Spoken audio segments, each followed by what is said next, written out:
Joining me live now in the studio from the Australian Strategic Policy Institute, and he's Defence Strategy and Capability Senior Analyst, Dr. Malcolm Davis. Thanks so much for your time. What's your read on this? The government says it's still considering the request from the US to send a ship, but then you had Lloyd Austin, the Defence Secretary, announcing the coalition, and it didn't include Australia.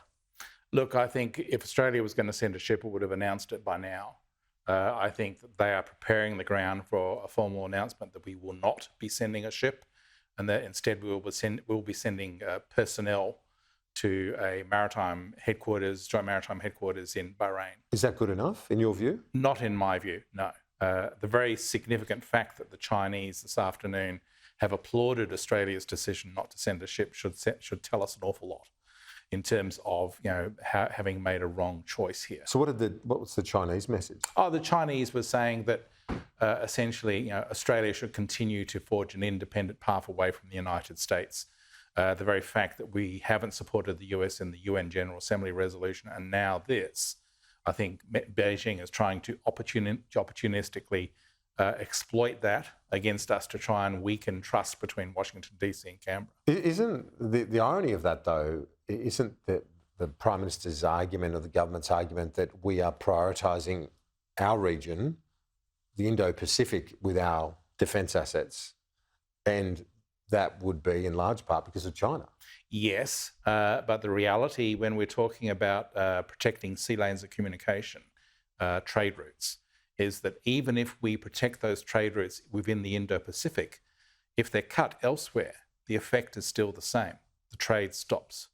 So I think that what we need to do is rethink our approach to protecting trade routes. Rather than trying to protect a trade route across its length in its entirety, you protect it at focal areas where the key threats are. And the threats at the moment are facing us in the Red Sea. And while it's dangerous, obviously it's dangerous, we should have the capacity to deal with the Houthi rebels, shouldn't we? Absolutely, particularly when we're part of a joint task force led by the Americans. You've got USS Eisenhower, aircraft carrier, that's going to be there. That's got incredible fighting power. The commitment of the Australians to support that task force would be invaluable in terms of anti-air warfare capabilities, the ability to deal with threats posed by Houthi ballistic missiles and so forth, as well as the sensor capabilities on whatever ship we send. So, yes, it's going into harm's way, but that's what navies do. What about the argument from the government? And again, we should stress that they haven't confirmed the decision yet, that they're not sending one, although, as you point out, all the signs are that they won't. That's the indication at this stage.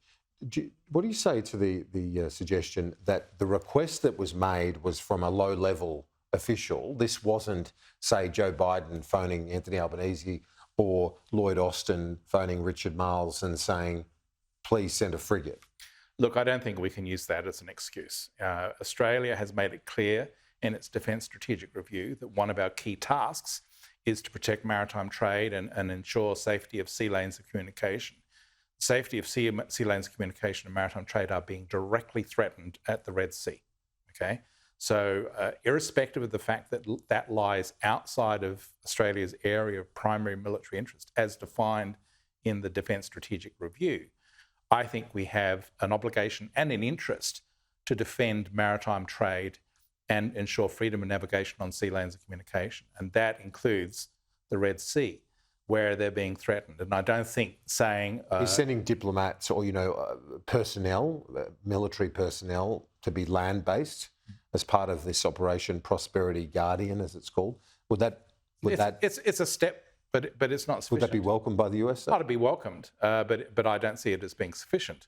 And I think that the other factor to consider here is if we are declining sending a vessel because we lack the capacity to do so, which is the information I've read suggests otherwise. But if that is the case, then that suggests that the Navy Service Combatant Review, which comes out next year, should recommend a much larger, more powerful Navy for Australia in the future.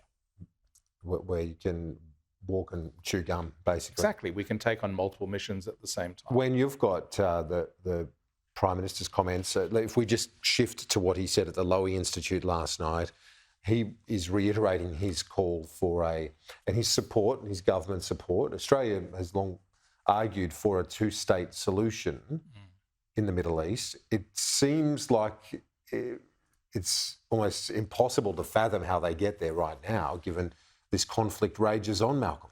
Look, I think he was speaking very long term. I think that the conflict will continue ultimately to bring some sort of peace and stability to that region. Some sort of multinational peacekeeping force will need to go in once the fighting is over. There will need to be an engagement with the Palestinian people, not Hamas. Hamas must be destroyed. But certainly the Palestinian people need to be engaged, and their interests must be taken into account.